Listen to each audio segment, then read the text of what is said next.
All right. Let me minimize this. Do I have my private Twitter open? I do. Let me get to a couple of things here. All right, yeah. So let's talk about this market, because kind of what I was saying before we got started here. Obviously, not every market, and it's weird because a lot of times you may not have a handle of what's going on as far as a theme or hold on. I didn't meet this guy out of all things. God, hold on. 550 employees, member to every. Corking. Okay. Yeah, sometimes you'll find you're comfortable in the market, and maybe you don't have an idea of what theme is taking place, right? Other times, and this is a good example of it for me, as volatile as it is, as you see indexes diverging from each other and all, for the most part, I have a handle on, I think I do anyhow, on what is taking place out there underneath the hood of the market. I'm not a big fan of trading in this type of market, not at this point. And you guys will know why, just based off the type of names I usually like to play, the type of action I like to play. But there are others, and I know of quite a few people that are absolutely killing it right now. I kid you not, killing it. And you guys know, I wouldn't make something like that up just to gas you guys up to overtrade, right? And I'll give you an example. There are people making their year or next couple years they've made in bank puts over the last couple of weeks, okay? I know quite a few of you, and again, some other friends of mine who trade, who have killed it in mega cap tech and in some of these names that have gone up in the straight line, like NVIDIA. What is that, 10 straight days up, right? So depending on your style, okay, this market, you may hate it, right, and feel uncomfortable, like myself at this point.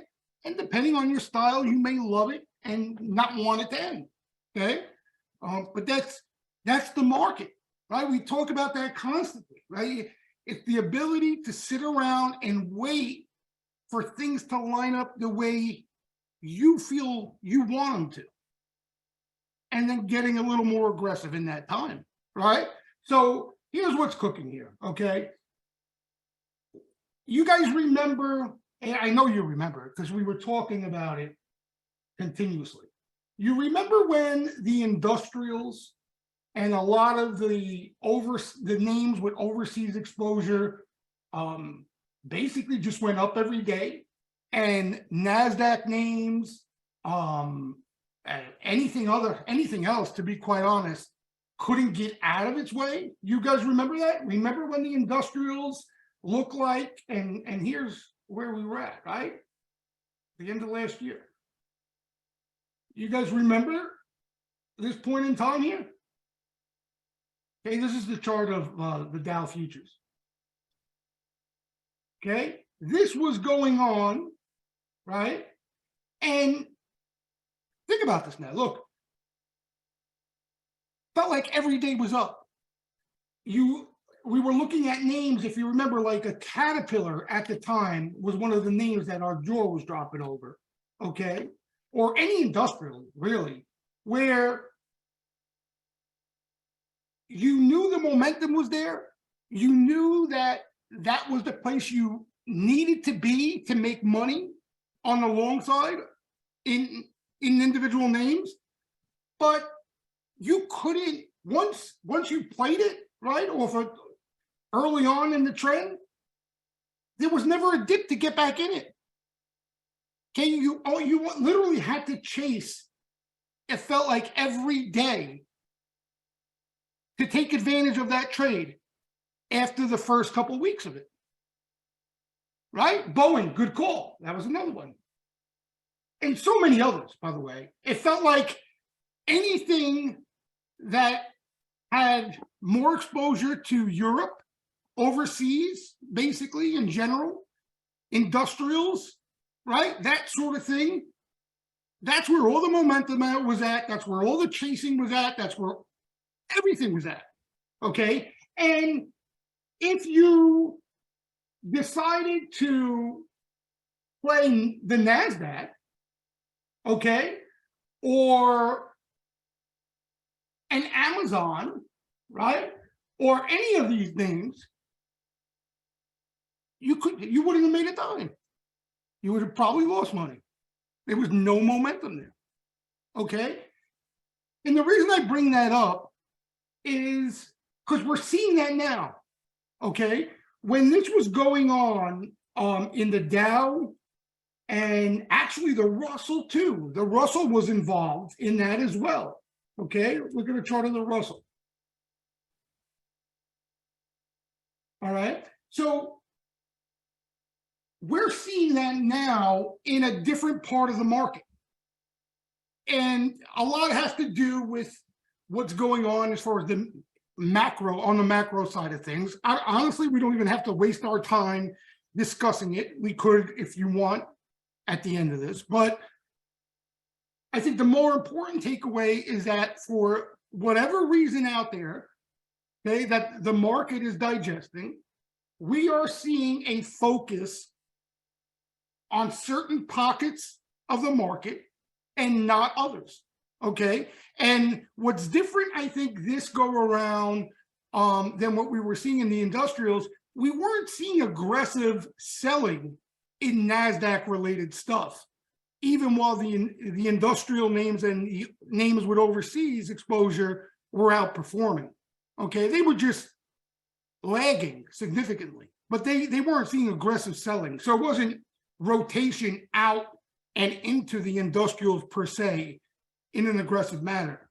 But what we're seeing now, I appreciate that, Elvin. What we're seeing now is a sector of the market that's breaking, right? We got regional banks, right now, a certain specific portion of regional banks that basically, if you want to say it as it is, the Fed has broke, okay?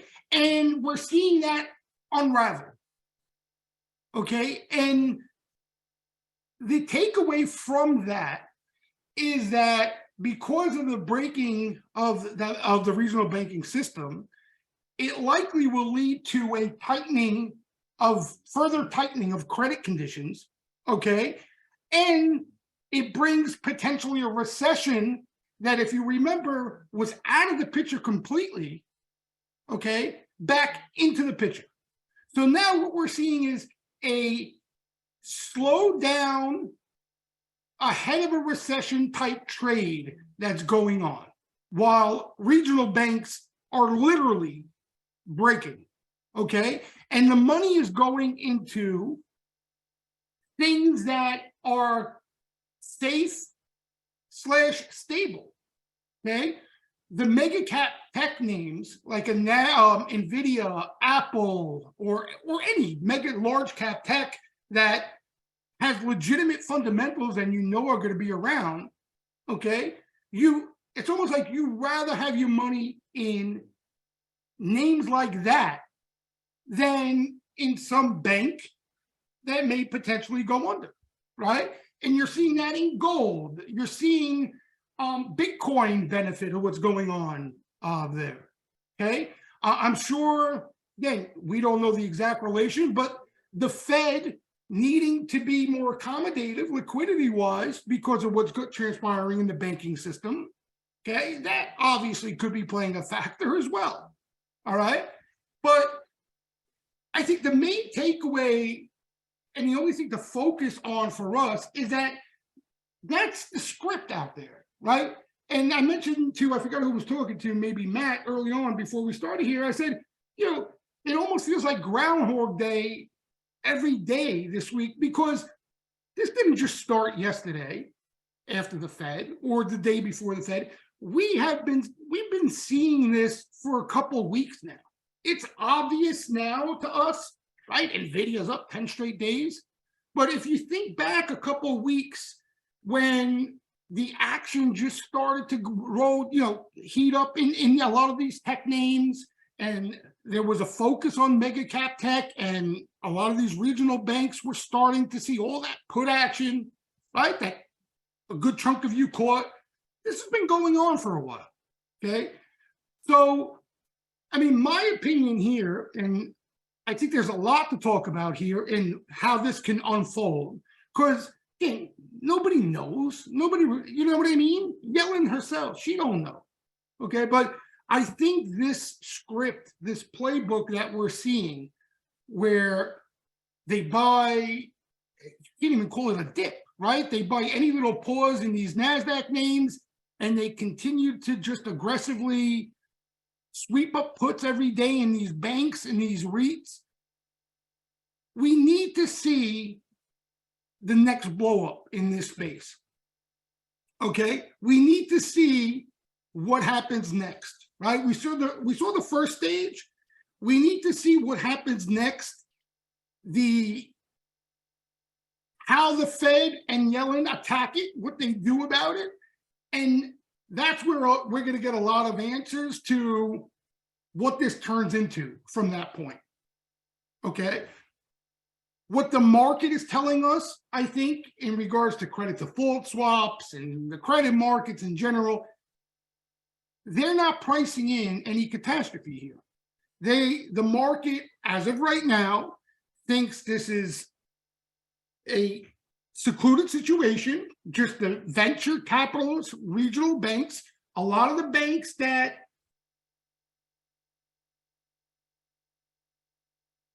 remember we were talking about for the last couple of weeks, a lot of the banks that went parabolic in the heat of the bull market. Hey, regional banks don't do this. Okay, so any bank that did this, okay, likely got way too aggressive in order for their stock to do this, and they are going to pay the price. It's that time. We're at that part of the cycle. All right.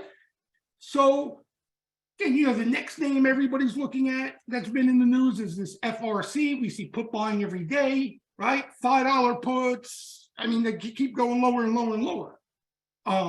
You have REITs. What's going to happen is eventually we're going to see another blow up. We're going to see what the Fed and how Yellen, you know, what they do about it.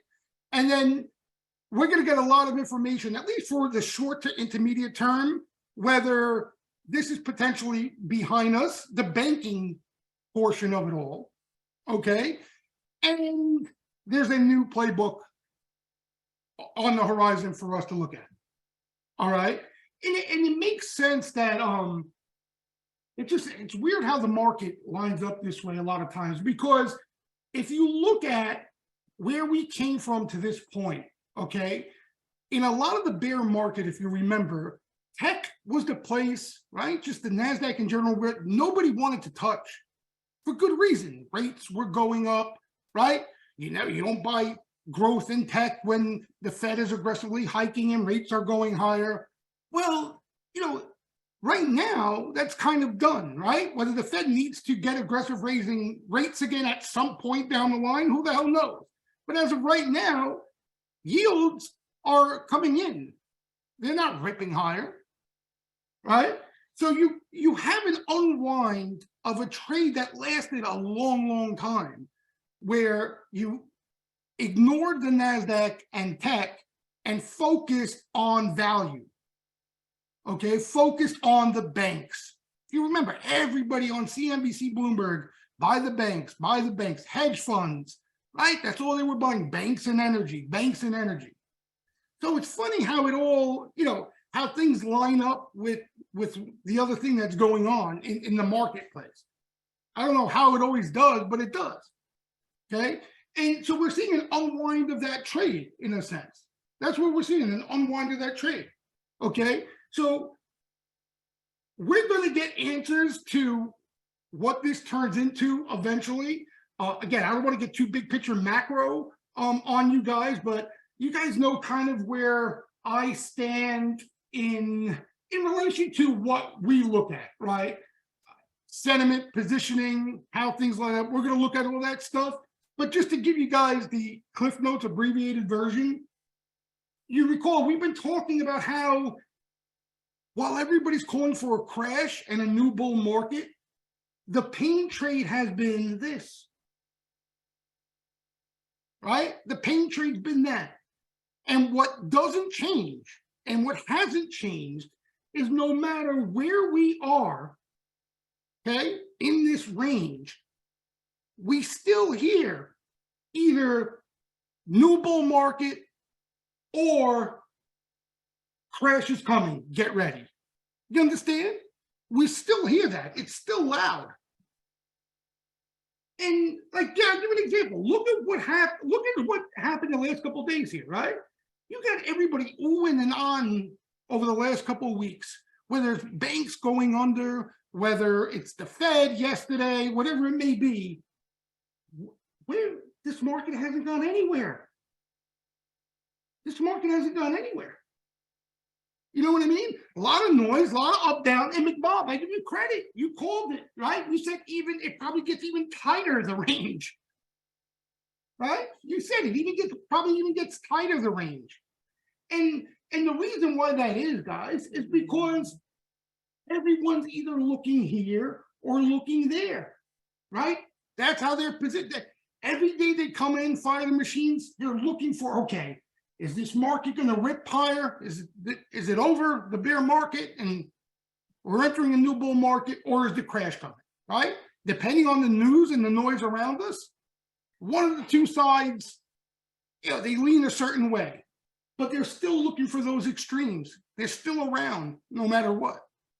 And I honestly think, based off what we're seeing, okay, I haven't seen anything to change that we should think it changes. You understand? There's no, in relation to sentiment and positioning, there hasn't been any major change that signals to us, okay, it opens up the window for one or the other. All right, and we'll look at that stuff. Okay, but here's the wild card.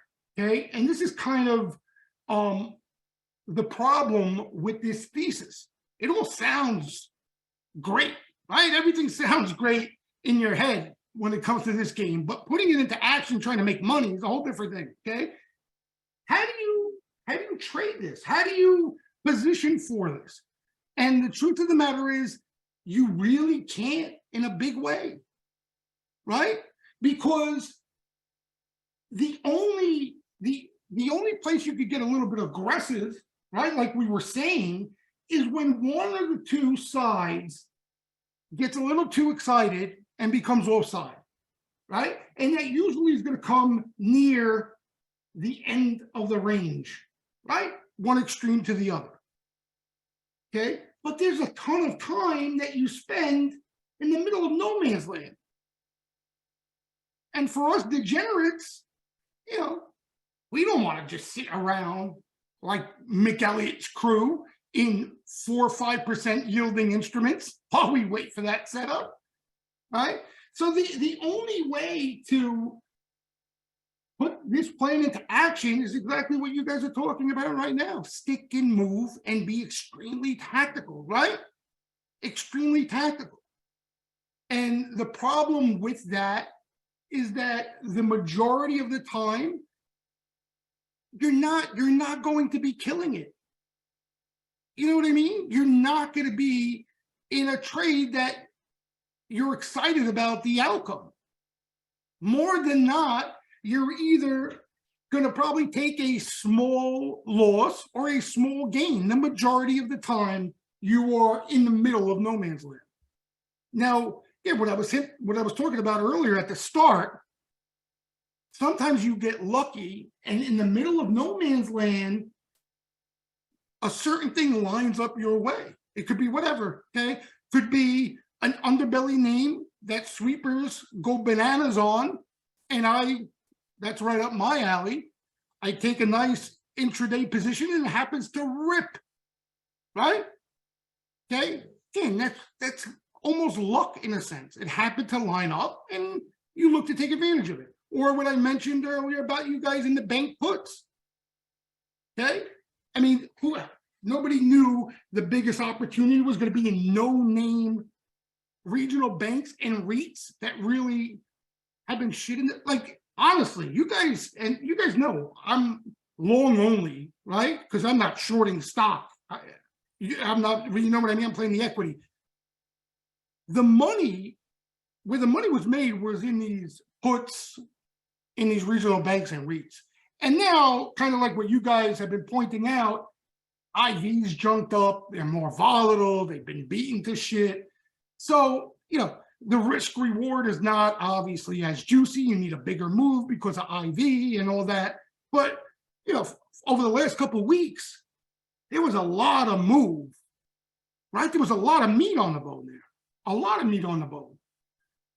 So, again, I didn't know that was going to be an opportunity that will arise, while we're trading in the middle of no man's land, and it happened to be. So the point I'm making is the only playbook for this type of environment, while you have to test your discipline and your patience to wait for that sweeter spot setup, okay, is to, like you guys pointed out, stick and move.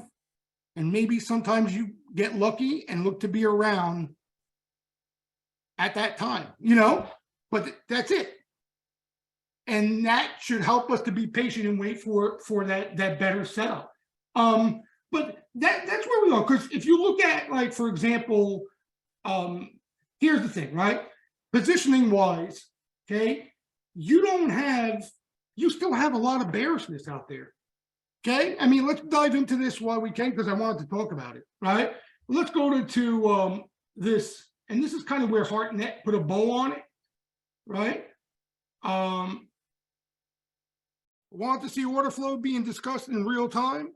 I'm on a live broadcast during market hours every day where I call out the most actionable orders and point out important sentiment and positioning updates throughout the day. Go to wallstreetjesus.com/the Steamroom to apply for a 30-day trial and check out our community of traders. HeartNet from Bova with the Global Fund Manager Survey. Where is it? Here it is. Okay, so this is a fund manager survey for across the globe, globally, and they're still really bearish. They're really bearish. You know what I mean? There's way too many bears. There's still too many crash callers out there. Okay, can it happen? Of course it can. Again, I brought up the 9/11 example to you guys, right? If there's an exogenous event, right, something really bad happens with the marketplace is vulnerable as it is right now, liquidity-wise and everything else, chances are it's going to at least initially translate into some crazy selling, okay, like it should. But outside of a black swan event, exactly, Max, exactly. Betting on that event, you will lose money, 9.5 out of 10 times in this game. So you can be cautious about something like that, right? You can be aware of something like that, but betting for that, like Max is pointing out, it's not ideal, okay? But the point I'm trying to make is there are a lot of people worried for good reason. There are a lot of pockets of extreme bearishness out there, not across the board, but in certain pockets. And that's why I think we're seeing such divergence in the different groups of the market right now. All right. So this is the fund manager survey from HeartNet, Michael HeartNet of Bova. And here he talks about the contrarian trades. Okay. And some of them, again, that we've been talking about, that we've been seeing on our end as well. But one of them is the tech thing. It's here somewhere, right? Deep bearish, credit control, commodities, bullish into regional bank run, long. Oh, here it is. This is what I was going to talk about. Long US to Europe. Okay. And the reason why I want to bring that up more than anything else is that the rally off the October lows, okay, where did where did the if it's even a word, the bullishness really get to a boiling point in a sense?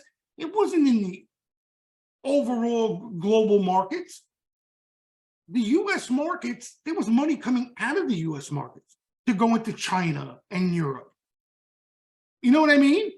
So the US markets weren't as heated, meaning as many bulls as China or Europe in the rally off the October lows. So I think to just assume and, brush, how's the saying go? Put them all in the same basket just because certain pockets are hotter than others, it doesn't make sense. And here, right, I told you guys to keep an eye out for this because this is as good as any top caution signal as you're going to get. Okay, this is the most crowded trade. Okay, and we talked about this if you remember. Long China was up here. China hasn't seen those highs and has rolled over since. The long US dollar was up here actually for a couple of weeks, rolled over, has been in a downtrend since. Long oil, remember that? Remember that rally in oil? Okay, long oil, this marked the top in oil, most crowded trade. Long commodities too were on here. Where is it? Long commodities were on there. That was when commodities rolled over and have gone in a bear market ever since.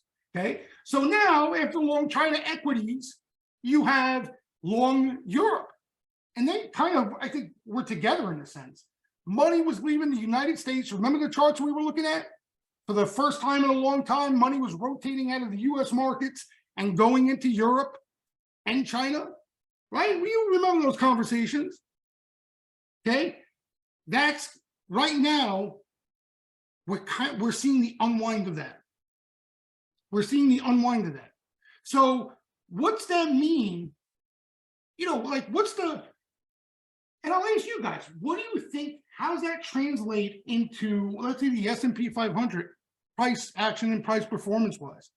If, let's say, Europe, overseas markets are going to be heavy, US markets will likely outperform.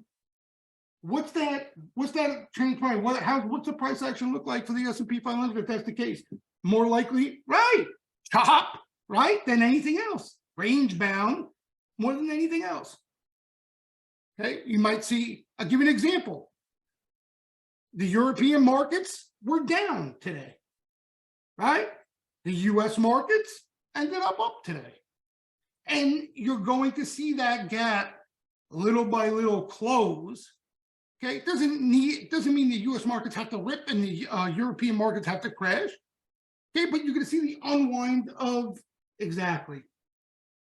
Yep, exactly. And I think that's a big factor here as well.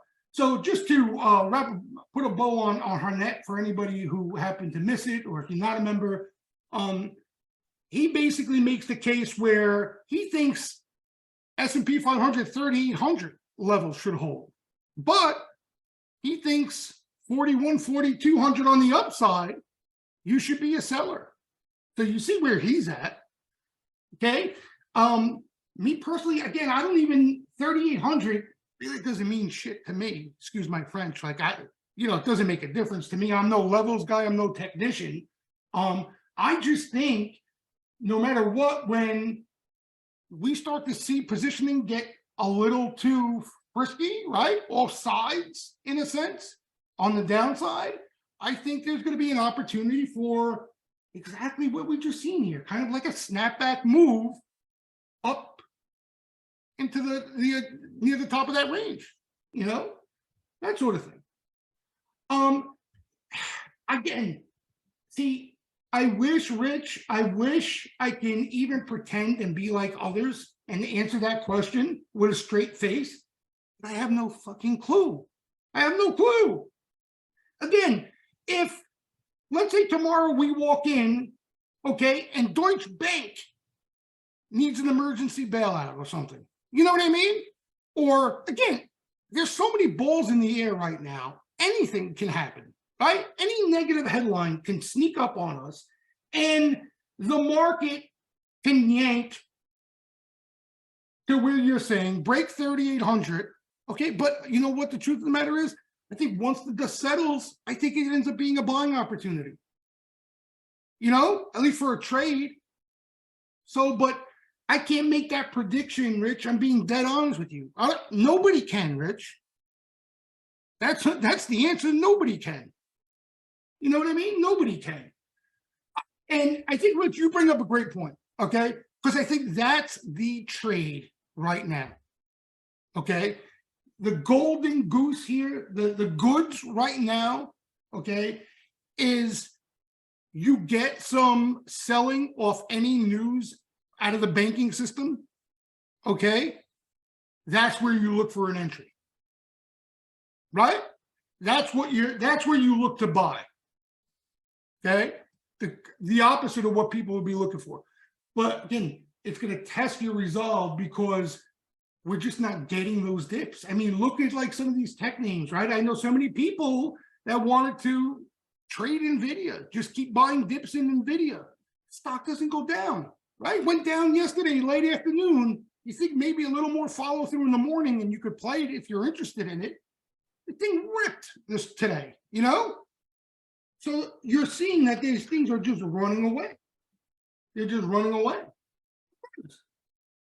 NVIDIA, I can never catch NVIDIA to begin with, ever. Even when it's not running away, I'm always late into trying to play NVIDIA. I can never catch that thing. I need a net to catch that thing. But that's what's going on. And there are other things they're not moving like in NVIDIA, but like Google, what's wrong with that move over the past week and a half? Right? This guy, I know you guys have been talking about this name. This hasn't been too shabby either. So there are a lot of them. Okay. The problem for me, as you guys know, when I play these names, I play them initially. Like, I'll tell you exactly what I did, honest. A couple weeks ago, if you guys remember when Amazon and Google started to catch action, that's when I played them. I haven't played them since. Okay. Another example. One of the few underbelly names outside of mega cap tech to see some decent action. Okay. You guys remember, right? A lot of us played this. I don't know if you guys have been playing it since. I haven't, but you talk about dips being bought constantly. Look at this thing. Right?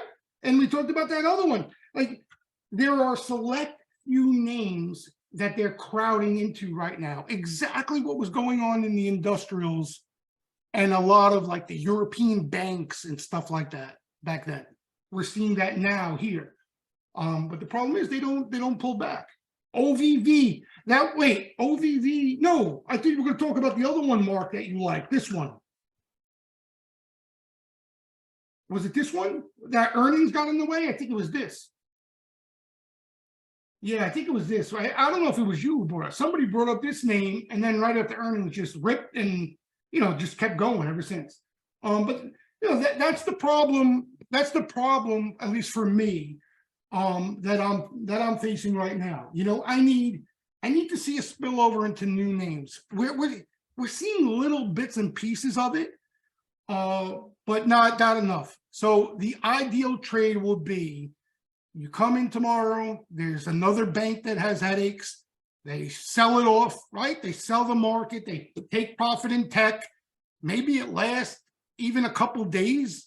Why not? Well, we can't go down anymore, and then that again will set up something similar to this,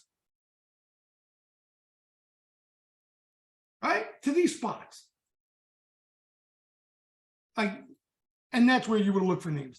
Now the risk is, okay, that outside of a day trade or, where you can't manage your risk, you buy NVIDIA up 10 straight days, and then you walk in tomorrow to Deutsche Bank news and the whole market goes south.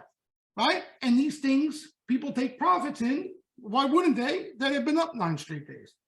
And you're stuck buying up here with a risk reward that's for the birds. You know what I mean? So for me, like, it's not even a question. Like, you have to be patient and either wait for it to spill over into new names, or sit tight and wait for an opportunity or for sell-off in these things. And what do I mean by new names? Like, I'll give an example, right? And the problem is these aren't these bulletproof balance sheets. So this is not part of the playbook per se. But like Snow caught some July nibbling today. Okay, maybe they come in tomorrow morning off the open and they start getting aggressive in some Snow short-term calls or whatever the case, right? And you can see, right? This thing, it doesn't look like NVIDIA. You don't want to buy it and have it and hold it to look like NVIDIA. You just want this thing to do this, bing, and you got a solid risk reward spot here, right? So that's what I mean. Until we get a pullback, you look for something like that if we get it.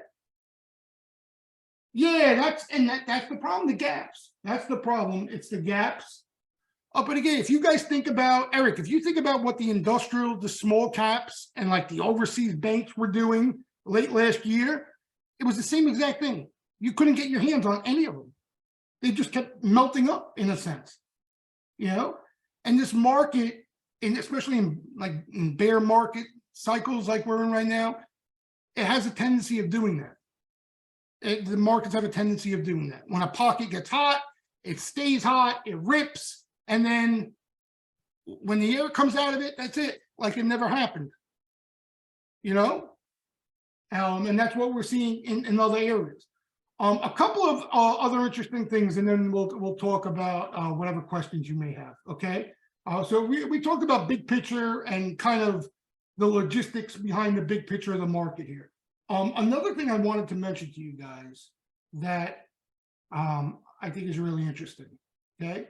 We talked about the final chapter, okay? We don't know when it will show up, but the likelihood is the final chapter of this story, before this market can bottom, and more importantly, start a new bull market, we need to see real capitulation, okay? Doesn't have to be panic capitulation, right? Doesn't have to be off an event, a massive VIX spike, and everyone shits their bloomers, okay? It can be capitulation in the form of, like we said, boredom. They're worn out by a market that won't do what they like, okay? And Goldman had an interesting note that's been flying around all over the place the last couple of days. This is what we were referring to. Okay, so they're forecasting that households are going to be sellers of 750 billion in equities in 2023 and 2024. That is that chart that we were looking at that scared the living daylights out of us throughout this bear market. That's that rolling over and getting to where we needed to get to for us to climb the wall of worry of a new bull market. And this is what it will look like, right? This is what it will look like. And that, again, that's the final chapter. You know, if you look at the beginning of the bear market, it looked impossible. It felt impossible. You know, even recently, it feels like it's so much work that needs to be done. It's in motion already. It's in motion, right? When you start getting the fear of banks going under and your money's not safe, right?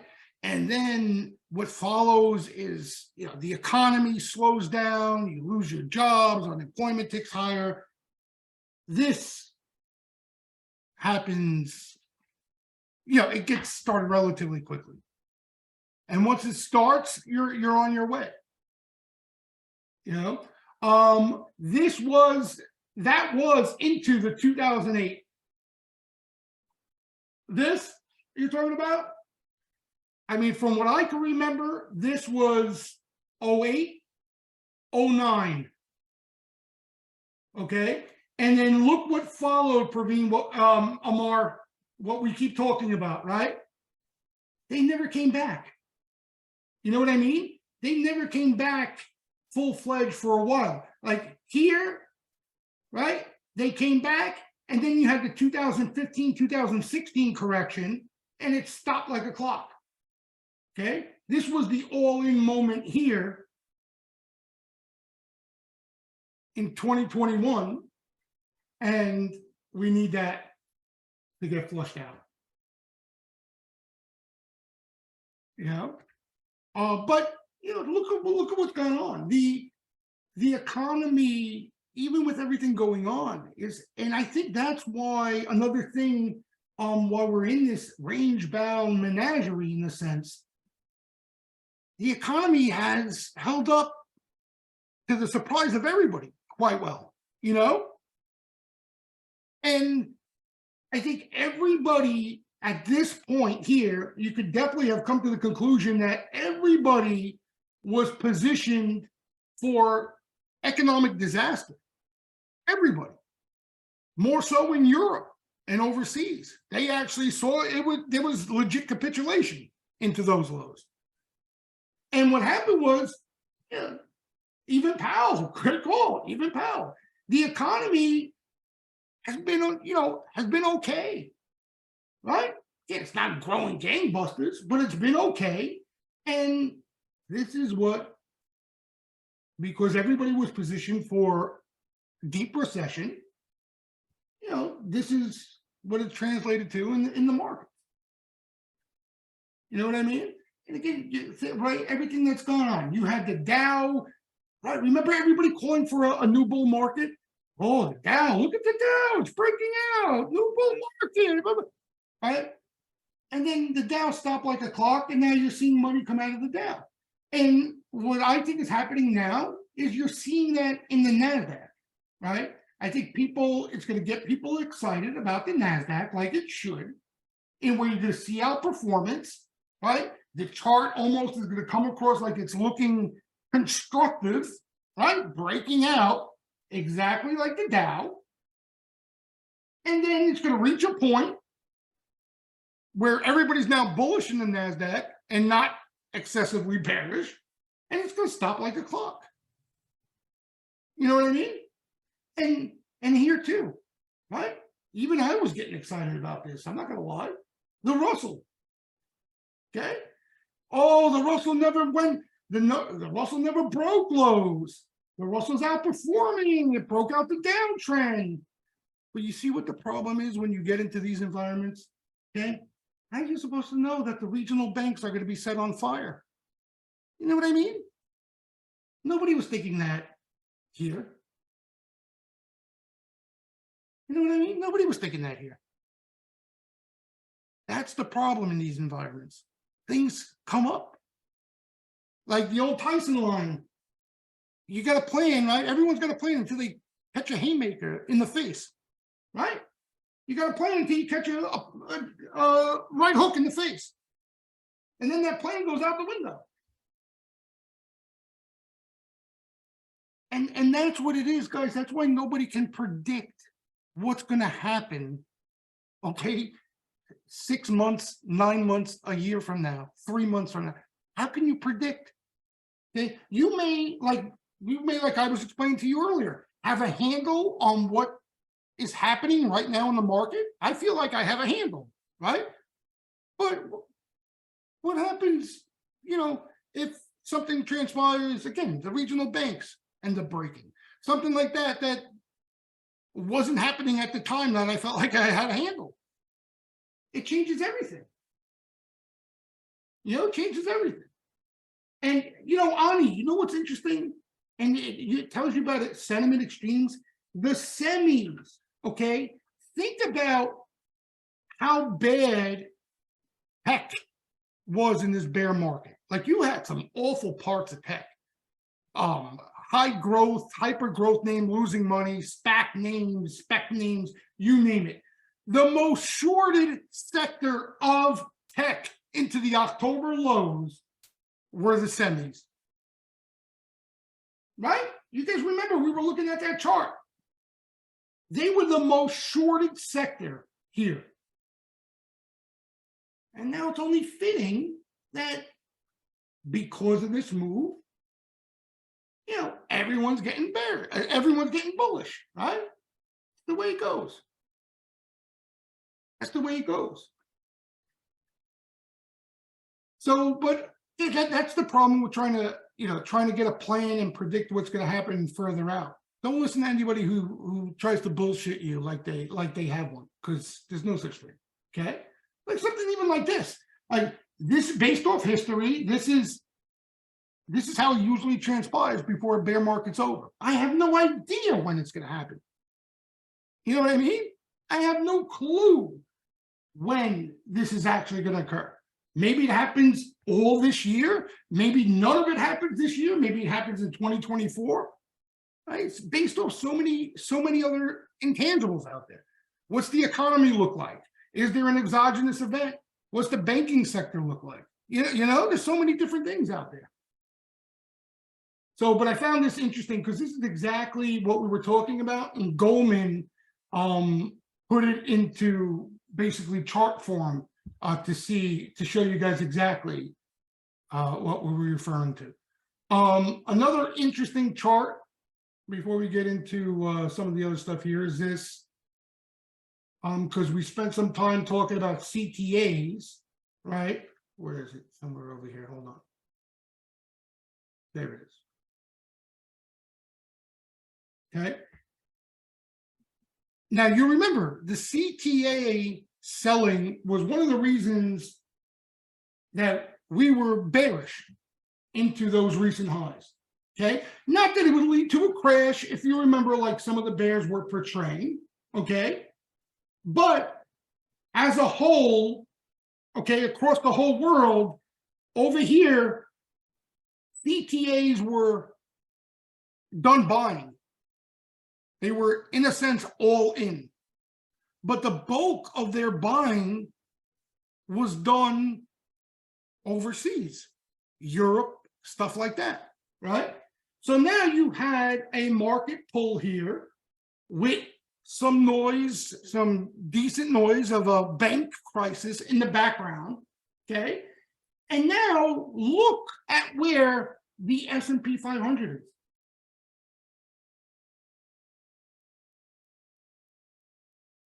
Okay, this is CTA positioning in SPX.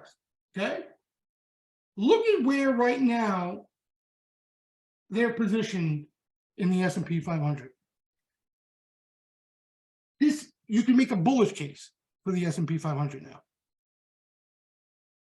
Okay, because they weren't as aggressively long as they were in other spots of the market globally. So a little bit of selling washed it all out. You know what I mean? And now you're at the point where you're going to see CTA flows now lean to the buy side. Okay, meaning that even if the market comes in, they're not going to short and sell into that, creating that snowball effect. They're going to cover shorts into that. So it creates kind of a bid, right? And again, if you want to put it in actionable terms, it kind of adds to this range-bound type of market we're in, right? If the market sees some selling, you got CTAs are likely going to cover some shorts. You know, market stays flat, they're likely going to add some long exposure. Market trades higher, they're actually going to add some long exposure. So you're kind of, you know, in that same predicament that we've been in. It's just that supply is gone now. Here, okay, the risk reward to the upside was awful. I mean, awful, because they were sellers in an up, down, and flat market. Now here, again, my takeaway is that you get weakness, they're likely going to be buyers there. That's my takeaway from it.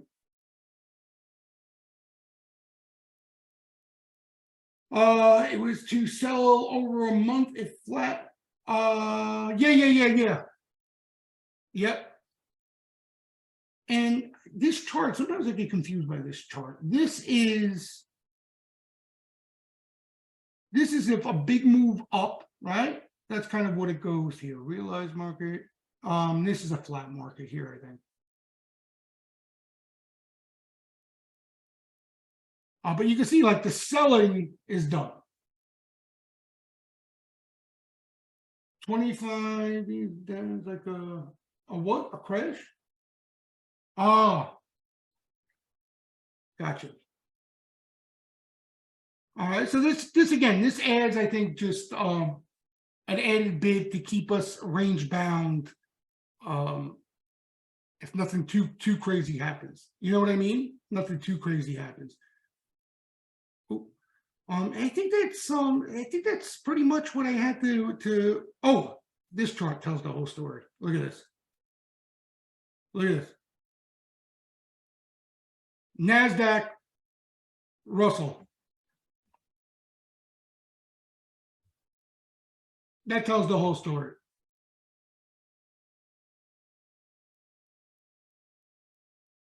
Right.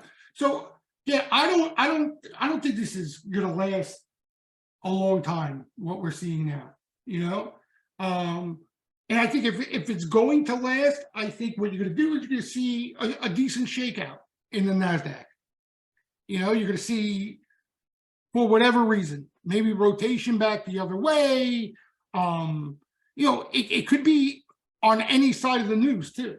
Maybe no, I think what you're going to see, if this trend has legs, in a sense, I think you're going to see a shakeout in the NASDAQ names. I mean, a couple days of a pull, and then it could last a bit. I think the more we see what's going on now, I think the shorter it'll live.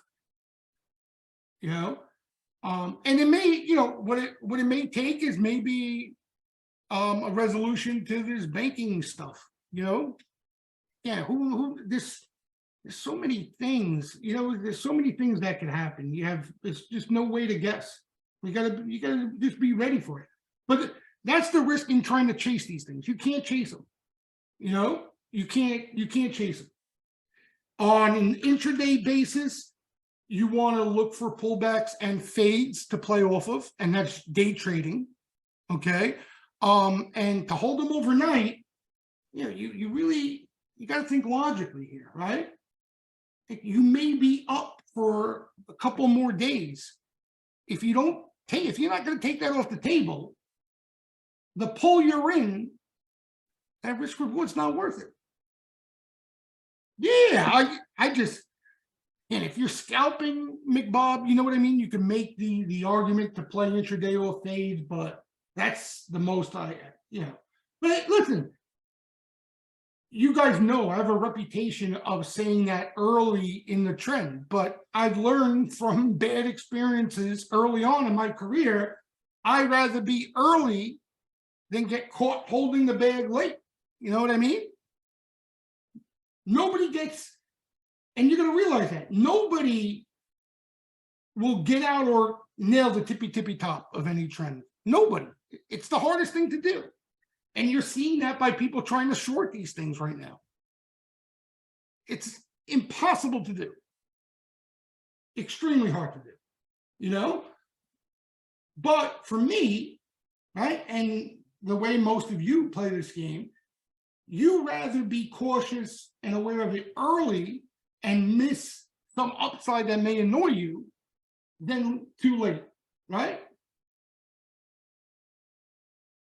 Yeah, that's been my my pet peeve, because you know, again, my fear is, well, not even a fear. My pet peeve was turning profitable trades into losing trades. That bothered me more than anything.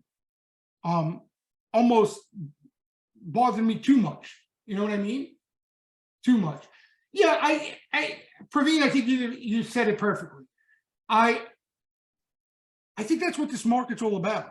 I think it's all about setups and spots. And the more you can be disciplined and look for spots you like, if they're not around, you don't chase a spot, you don't look for other things that, you know what I mean? If you wait for your setups and spots, you're going to be okay. You're going to be okay.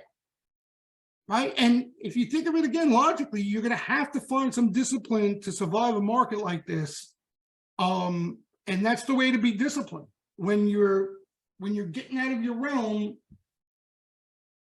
it's only bad things happen. Right. So it allows you to be patient. All right. Right. Like that's kind of like that's been my mentality here. Right. All right. More NVIDIA, AMD, and Google buying today. Does that mean I'm going to go and chase NVIDIA up $10, you know, while they're sweeping bank puts one after the other right in front of my face? No way. No way. You understand? I'm just going to sit and wait until they come after something aggressively that hasn't moved yet. And if they don't, I'm not doing anything. You know?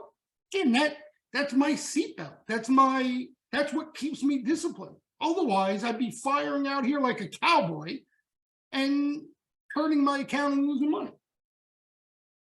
The banks, I don't see there's no reason to buy the banks here. Like for what? For what are you talking about? Like that's what, for lottos, like you want to buy a regional bank and I don't see the logic in it. Are you talking about the big banks? I think you would look at that because of a lack of ideas.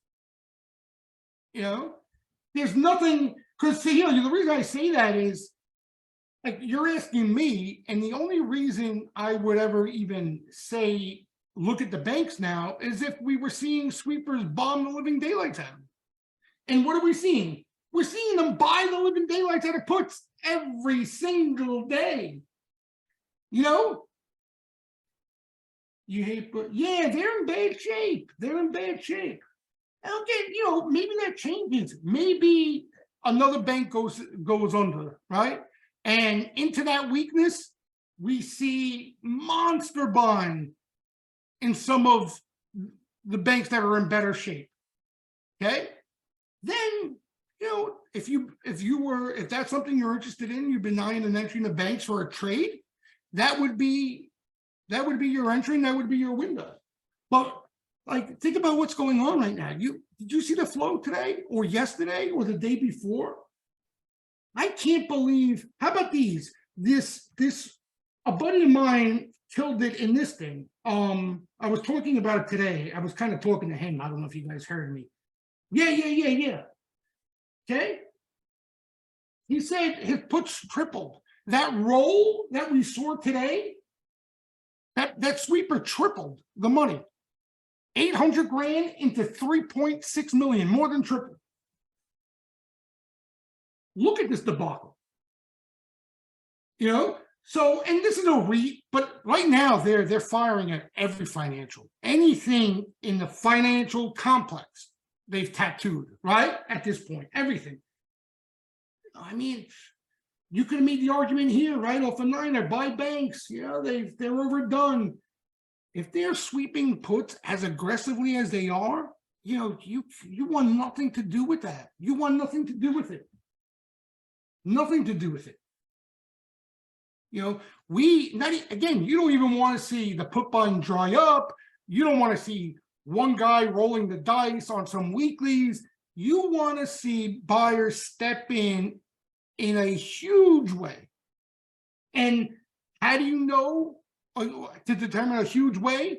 The complete opposite of, or the complete same thing we're seeing on the put side, right? The same way they've been buying puts, you want to see that behavior in calls. And then I think you have a decent trade in the banks. but not in the not into the heart of this. Yeah, I see you guys rattling off names there. And look how you talk about oversold. These things can't catch a bid. Look at this, right? Look at this. And now they're hitting everything. They're hitting insurance, right? REITs, insurance, regional banks, overseas banks, Deutsche Bank. This Credit Suisse got bought out. They're still sweeping puts like this, right? They're sweeping puts in Credit Suisse like it's still trading without a buyer.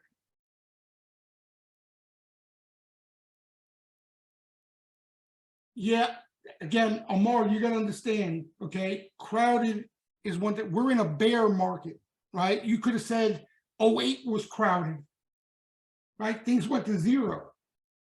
It is until it isn't. See, my generation, one of our number one commandments, okay, the total opposite of what this generation of traders live by, okay. Ours was in McBob, and those of you who've been around, you could vouch for me. The old saying of catching a falling knife, okay, that's where that saying comes from. Never catch a falling knife, because we would see people blown to smithereens trying to buy oversold or crowded shorts in a bear market. Oh my God, forget it. Just like in a bull market, it gets overdone to the upside, the same exact thing, if not worse, to the downside. It hit every branch on the way down, yeah. It's just when you think the selling might be done, there's a whole other bear market around, And that's exactly, Sahil, what happens when you get into these banking situations, like Sahil was saying, put sweepers, they smell blood, okay? And what they do is they keep coming until the Fed or the Treasury takes enough action to stop them. You understand? Same thing in 08, okay? Bear Stearns got bought out. People thought it would stop there. They kept coming until the Fed and the Treasury had to throw in the kitchen sink to stop it. And that's what's going to happen here again. They're going to have to take drastic action, a lot more than they would like and think they have to right now in order to stop it. Fear is contagious, exactly. And that's what's going to happen. And you could call me Mr. Doom and Gloom, but I got news for you. That's just one little piece. I don't even think it's a systemic piece of what possibly can happen in this market in these conditions. You're talking about regional banks. You're talking about the venture capitalist money that was as bubblicious as anything out there. That's nothing. God forbid it spreads into commercial real estate or something major, then the party starts. You understand? Right. This is just, you see what's going on now.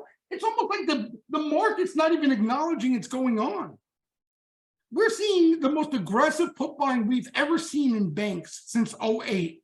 And the market's up 2%, It's because right now, and that's the way they operate. Right now, it's just about those banks. As soon as there are any signs that this contagion has spread elsewhere, you know what I mean? That's how it goes. And if you think about 2008, how do you think that started? Same thing, subprime lending. Subprime is contained.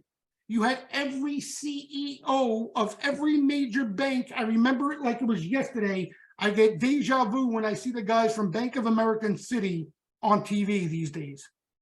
Subprime is contained. No, we have no exposure to that bank countrywide. Subprime is contained. Blah, blah, blah. Yeah. I remember people almost making a mockery, a joke out of it. Let me explain to you. Subprime, right? The lending is like the size of Texas in comparison to the whole globe, the whole world. Okay, it's not a problem. Say, right? Those are sugarcoating it like it's nothing. And then what happened? Shit started to spread. Right? Once it starts spreading, so we'll see. Okay, I think '08, the Fed, this government and the Fed had learned a very costly lesson. And I think they will take drastic measures. I could be wrong. I could be wrong, folks. Your farts are contained. Ah, that's hysterical. But we'll see. And again, I'm not. I can predict all I want. Doesn't mean I'm going to be right. But that's how bear markets work. You know, they should be. They should be. They should be. So again, and by the way, that's a good segue to this. And I think McBob, what was the number you said? 500? Oh, you were talking about on spreads, though, right? On bond spreads, like a warning area. If you look at this, it's saying basically the message is that it's not any major issue yet. You see this? Like, I think we spoke about this, but just as a refresher, I think this is just the recession that we kind of put on the back burner, kind of brought into the picture again here, and that was this move. Now you could see, even with these banks making new lows, this really hasn't done much at all. And I think that this is a signal to us that it hasn't spread yet. All right, you start seeing these things rip, and that's crystal clear. No matter what you hear on TV or anywhere else, that shit's spreading. Exactly. Yeah. When they boogie, it's like a Kathy Woodstock in a bull market on steroids. So again, it's just a good heads up onto where things might be getting real dicey right now. And that's why this market's kind of like, just brushing it off.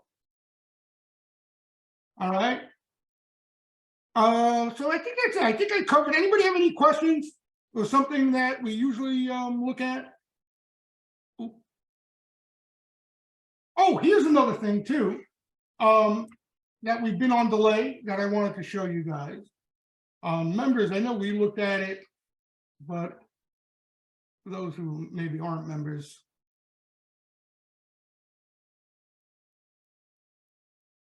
So here are Sharpies. Do I have the other chart? I thought doesn't matter.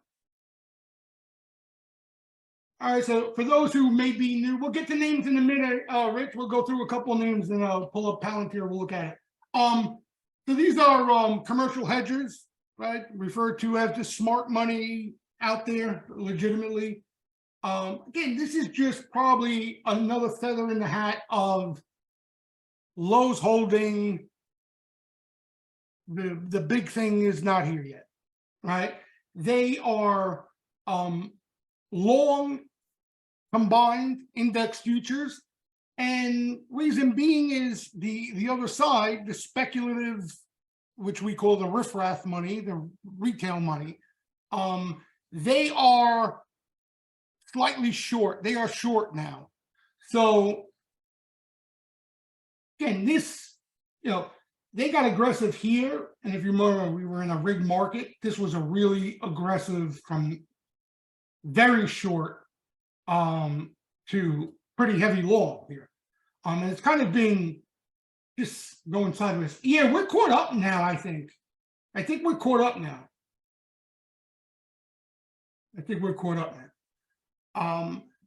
So again, what we're likely to see if they start to get concerned, they will aggressively start to slap hedges back on. That's something they're not afraid to do. I think the something bullish to come out of this would be even if we just kind of like chop around and you see something like that. you know. Investment grade, they've been really quiet too, right? McBob, hold on, let me show you what they look like. I don't know when I updated it last, but look.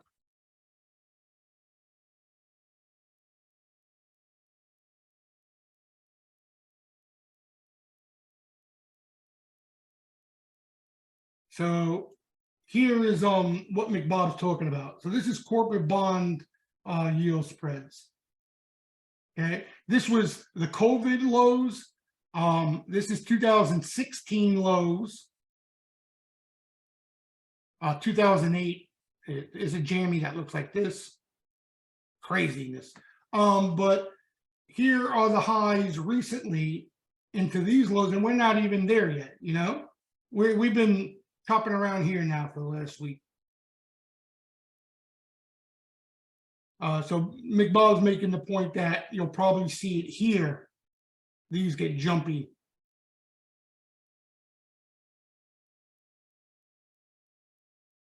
So once again, we look at this stuff, and if you remember, I promise I will bring it to your attention. I look at it every night. All right, want to talk some names? What names outside of big tech or what? PXD energy has been a tough cookie here, right? It's just no momentum there. I'll give you one bullet on energy that I think could be a plus. CTAs are pretty short, the crude complex. You know, the problem with that is you need some sort of catalyst to get it going in the other direction. And then I think you possibly could get a decent bounce out of crude and crude names, you know, but as far as further downside too, you know, I think it kind of puts a cap on the snowball downside in crude, being that let me show you guys so you guys can see what I'm talking about.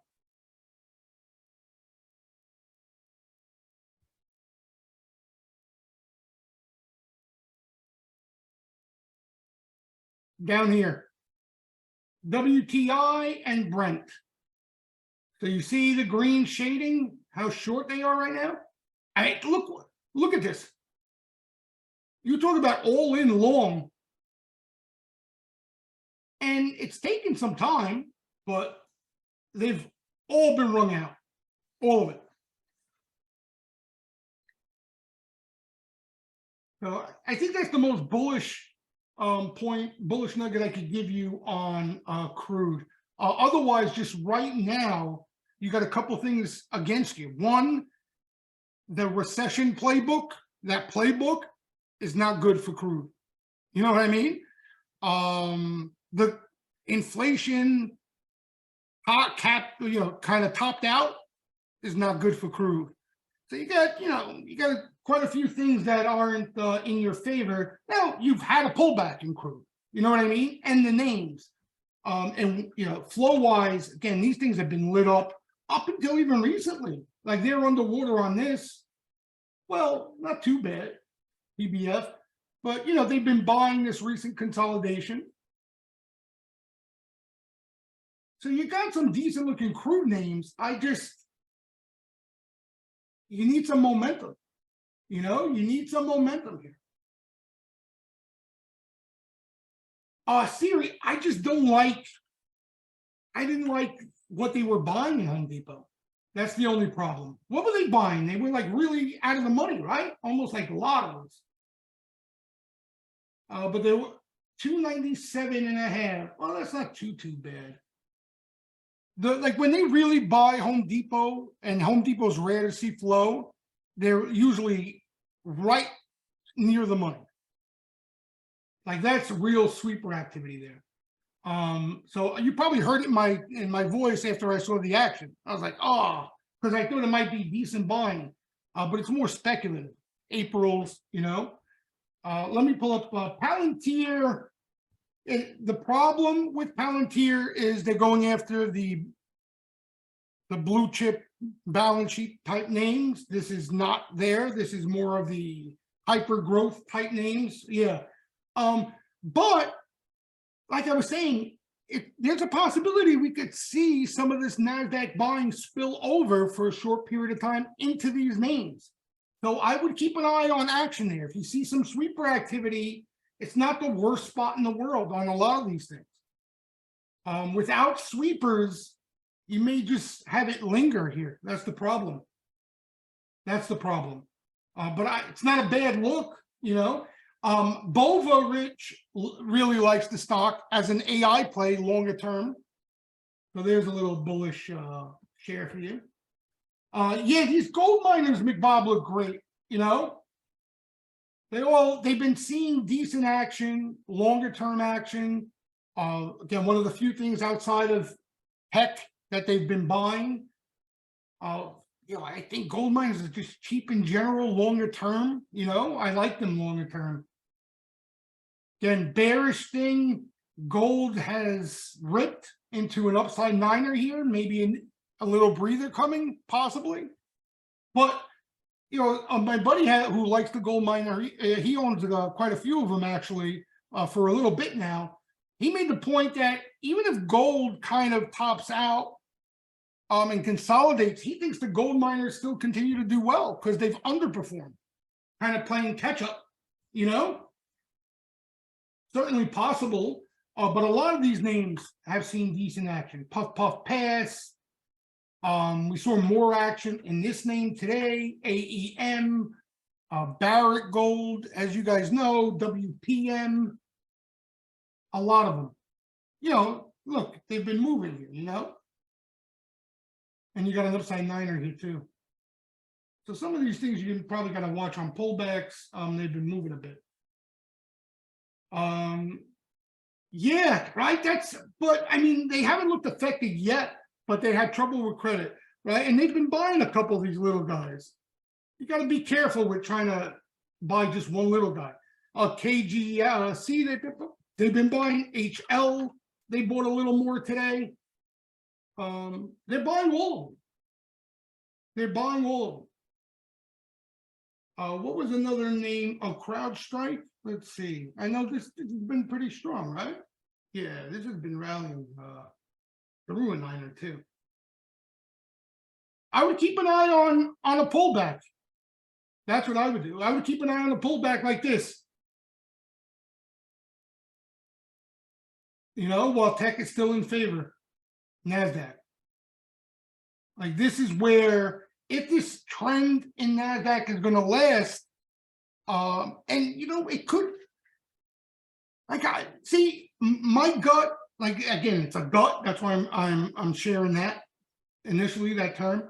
But I could see things like holding together into the summer, and then the second half shit hits the fan, right? Remember we were talking about that? The opposite of what everybody was talking about, right? So like when you get noise and some selling from now through the spring into possibly early summer, that's where you probably want to look for entries. You know, if nothing major changes. Because again, the big contrarian trade this year was weak early, and then strong second half. Right? And I think what we're seeing now is kind of things holding together early, and then maybe, you know, it unravels in the second half. But yeah, we'll cross that bridge when we come to it. Right now, that's the way things are set up. Yeah, that's the way things are set up. What other names you guys threw here? Hold on, I'm scrolling through some of them that I missed maybe. Sector sentiment, I'll post it tonight. I think we'll get an update tonight.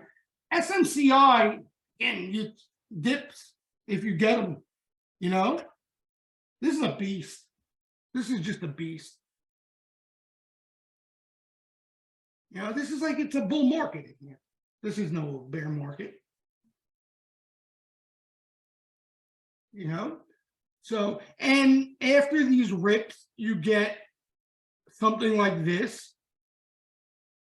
You know, and it sets up another leg. I mean, the numbers on this thing are just ridiculous. That's why it's doing what it's doing. You know, this is not hype. They did 1.5 billion in revenue for the quarter and earned $2 a share. Legit.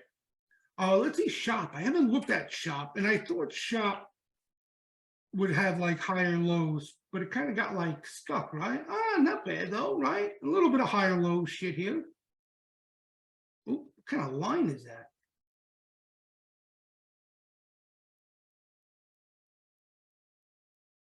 It's the same thing, Max. I'd be careful chasing, like, this is not a big rally, but what I would do is, if you're interested in this name, I would look to buy a pullback, right? Like, kind of for a trade, I'm talking about anyhow, but it looks okay, it looks okay. SE, what got into that? What happened here? Earnings?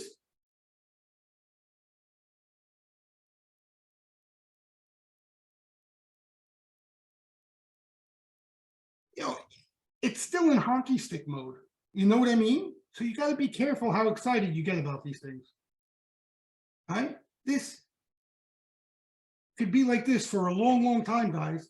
Oh, good call, Square. Now, granted, it was a short report, right?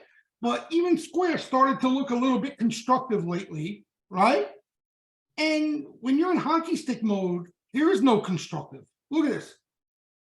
So here's your bottom of the hockey stick, right? And you get some negative news. Now you're at the bottom of that range. Like, look, this is a menagerie. These are trades at best, guys. These are trades at best, and they're difficult. They're difficult. They're really difficult. For me personally, I'll give you an example because I think one of you guys brought it up. I caught a little bit of July action today, but like if see this name, like if you're gonna play these hockey sticks, you gotta buy them when you're laying on the pavement dead, and you're playing it for these jammies. You know what I mean? These squeezes, and you take them and run. You take them and run, because you don't know when they're in these hockey stick patterns for a reason. One bad news, exactly like a coin or a square or anything like that, and you're done, kaput. Like, think about how frustrated you are in coin right now, okay? And listen, a couple of you guys caught nice trades in this coin, but holding the thing, you catch news and look, boop, all that work right out the window. Yeah, you look for trades, and again, it's a lot harder to do than what it looks like. You know what I mean? You're looking for trades. See these rips? That's where you're looking to be Houdini, and you're trying to trade through these rips. Like, you see something like this, you know how hard it is to catch that move. Like, you're gonna wait for something like that to catch that move. So that's what I mean. You almost want to see this dead, and then you see some interesting action or something, and then you get a little squeeze. But once they start moving, you got to spit on them and look elsewhere. Right? Look how many times. Look. Oh shit! Coin. It's going. Oh shit!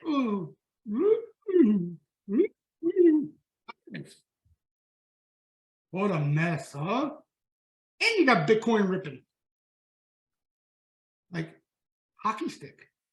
You know what's funny? Remember we were talking about the hockey stick pattern? They're all in hockey stick patterns forever now, right? That hockey stick pattern, we started talking about it, what is it, a year now? So many.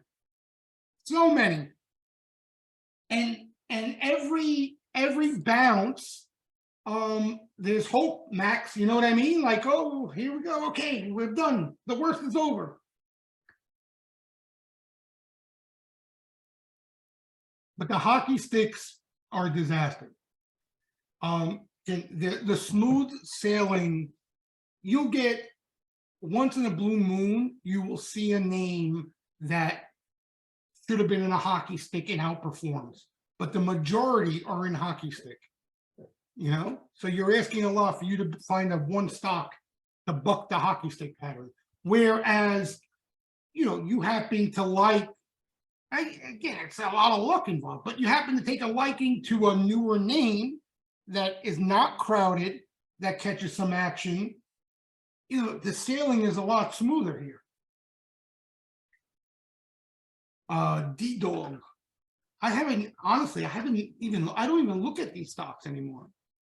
Like they're dead, huh? Look at this.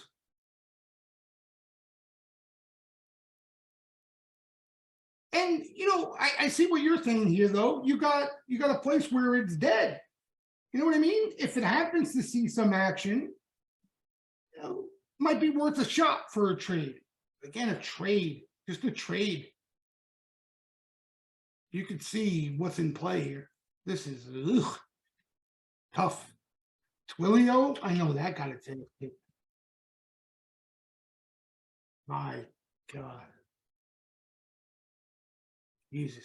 And right here, you had that rally, getting excitement, comes back, and then just drops dead. Fugazi.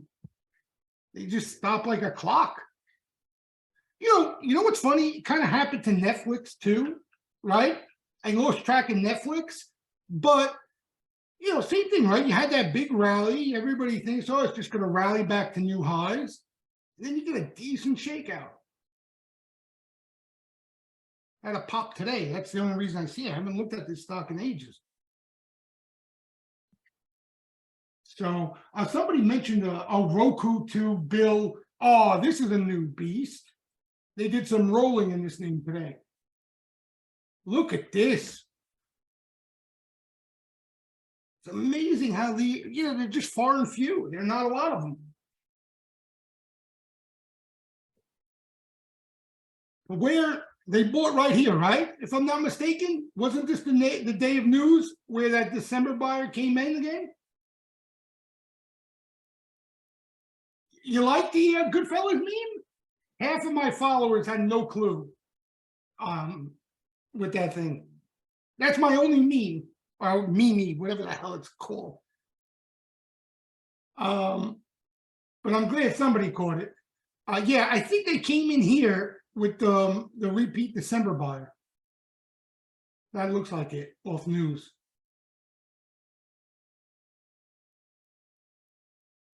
Yeah, it's just it really is. You know, it's tough. It's really tough.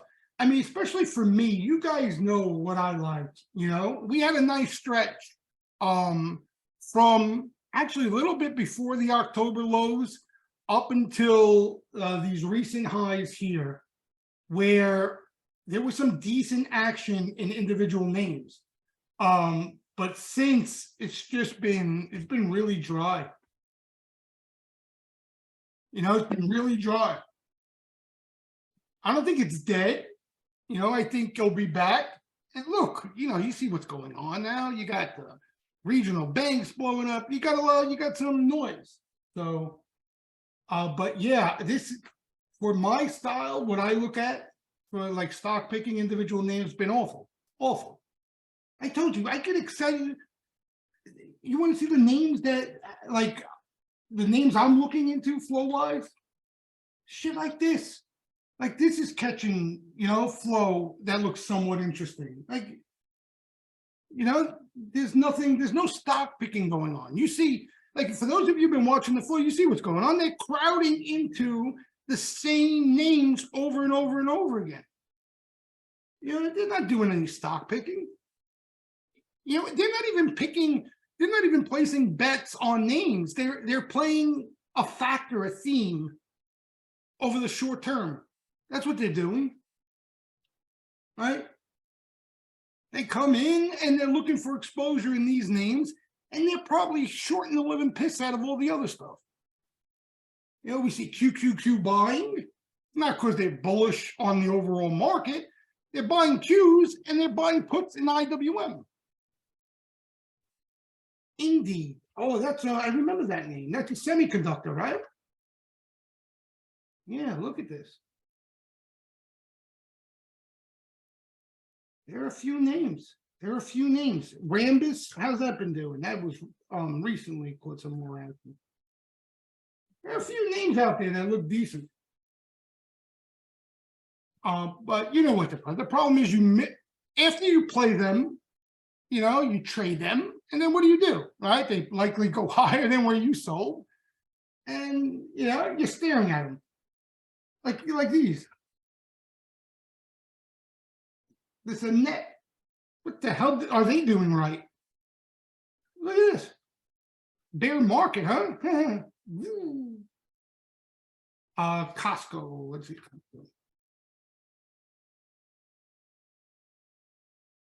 Yeah, I mean, it just looks like the S&P 500, no? Looks exactly like the S&P 500 to me, Rich. Looks exactly like the S&P 500. Kind of range bound.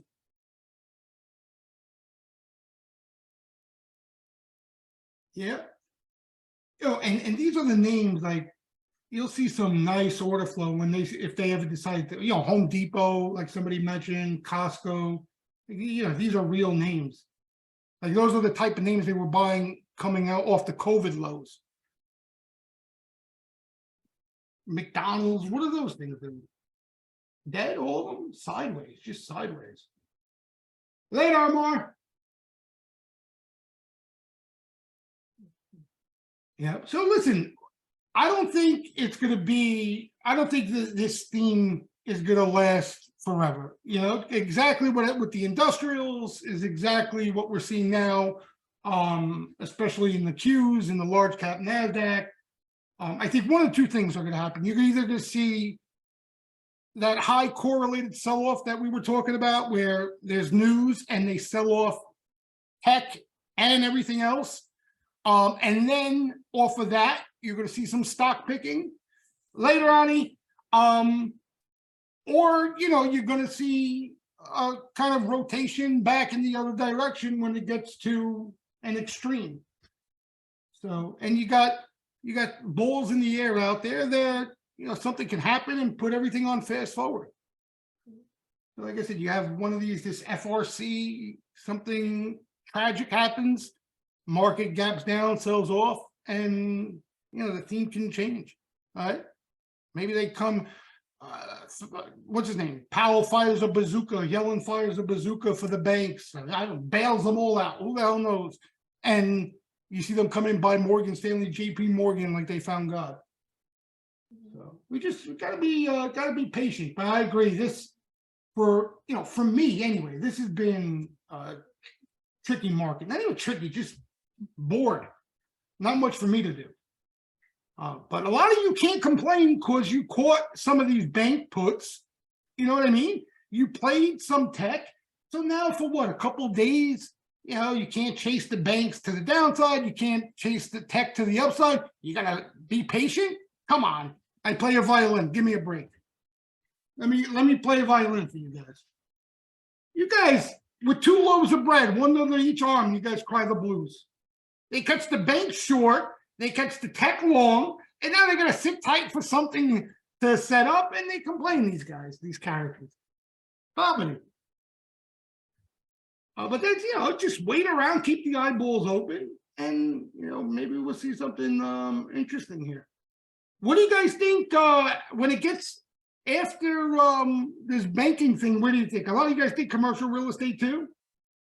Yeah, exactly, Ryan. Good call. You don't want to give back those profits. That's the smartest thing what Ryan just said there throughout this whole webinar.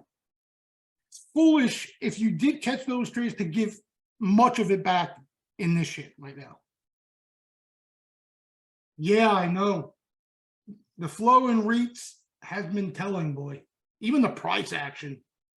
Yeah,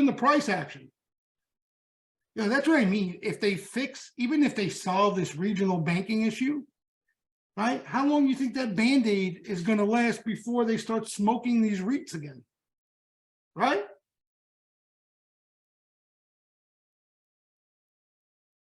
Yeah, if that.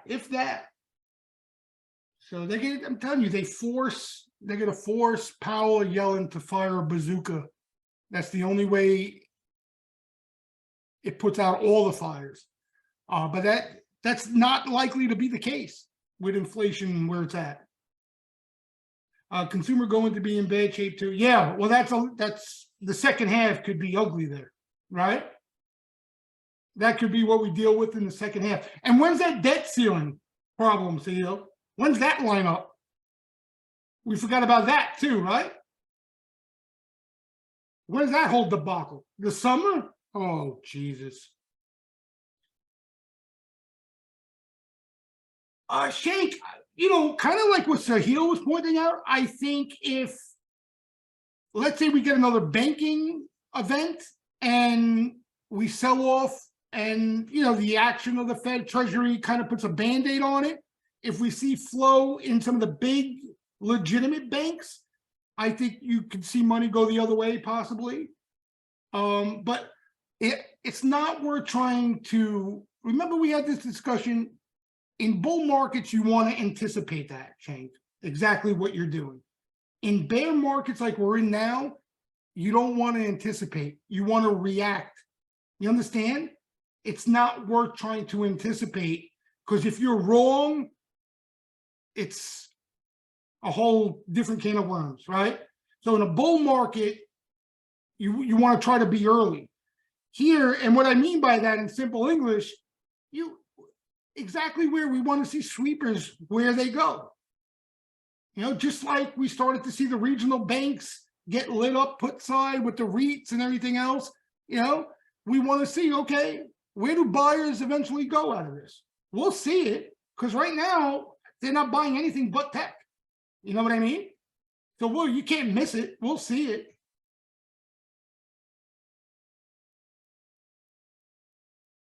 Yeah, it's just this crowding positioning. Because again, they're not stock picking there. It's almost like they're parking money there. Almost like they're treating them like bonds. You know what I mean? They're kind of treating it like a safety trade, like bonds. That's why they're doing it. So we'll see when that time comes, when they take that money and go elsewhere. We'll see where it goes, but your guess is as good as mine, Shank. This was only a duration this year, SIVB, wait till another serious issue. Yep. No, I know. That exactly. There was Twitter. When did I go on Twitter? I think 2011. I got on Twitter. But yeah, things spread quickly now. Forget it. Oh, but again, patience, and we'll keep our eye on the sweeper activity and the aggressive buying, and it will tell us. You know what I mean? We just got to keep our eyes open. That's all. Don't force trades and keep our eyes open, and we'll be okay. Yeah, but Shank, you're answering your own questions, and that's good because you're aware of exactly what's going on. But anytime you're unsure of, is it a hedge? Are they chasing? Are they rolling? That's not the flow you want to play off of anyway. You understand? You want to get involved in the flow that there's not a doubt in your mind what they're trying to do, right? Again, I'm using the most recent action just as an example because it's recent and you're aware of it. When they're buying these bank puts, and they have been for weeks now, right? There's the first couple of sweeps, yeah, what is this about? Protection, earnings, but there was a point where there was no doubt, right? What they were doing. They were bombing regional banks and REITs. Like it was obvious, right? You don't even have to follow the REIT sector. Yeah, that's exactly, Ryan, exactly. So when you're like Shank, when you're making the comment that you're unsure, that's a good thing. When you feel like that, that's a great signal to just chill out. Honestly, I can make the argument that's probably the strongest signal from the flow you could take, is when to chill out and not do anything. That's just as important as any other signal, right? So don't second guess yourself when, I'm unsure if it's hedging or this and that. When you feel like that, probably the smart thing to do is relax. Let them make you a believer. Yep. Let them force you into a believer. Boston Property, what's that symbol, Rich? They've been buying puts galore in that too. What's that symbol? That's it. BPX? BXP, that's it. BXP. Look at this thing. Jesus. Like there are big headaches here, huh?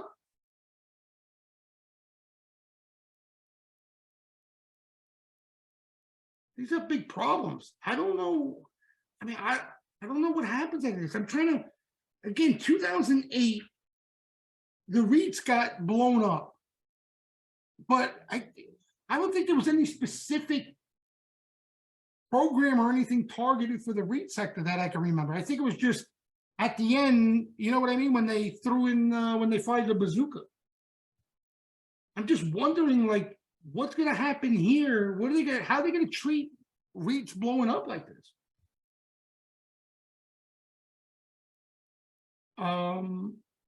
BXP, SLG, oh, Starwood, right? And Starwood didn't really sell yet, or did it start?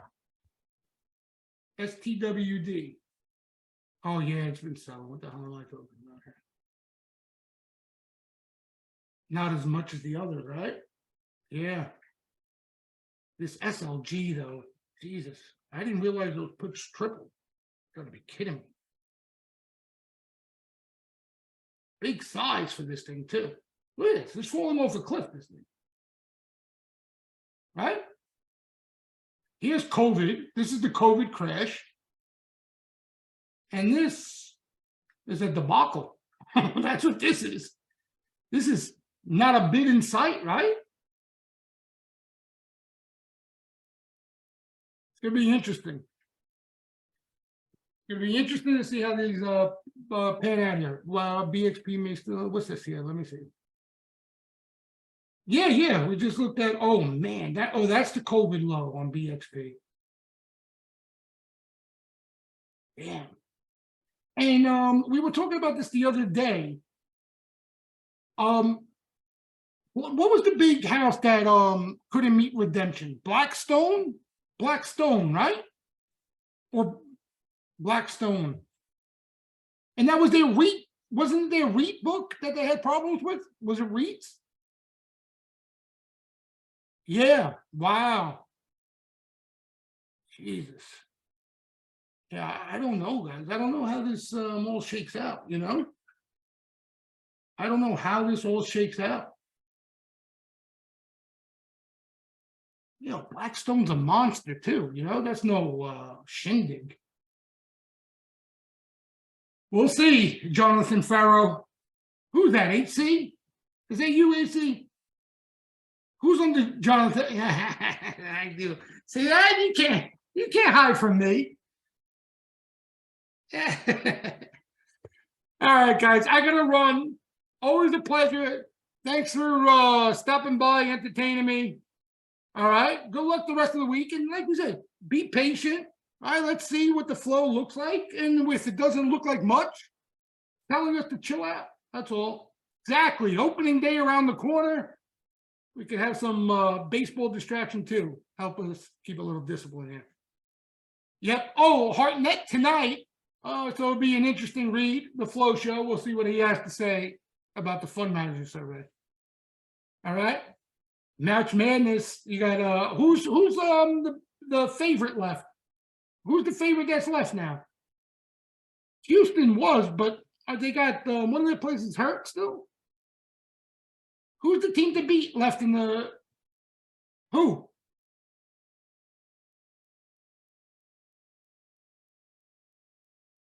They're still the team to beat?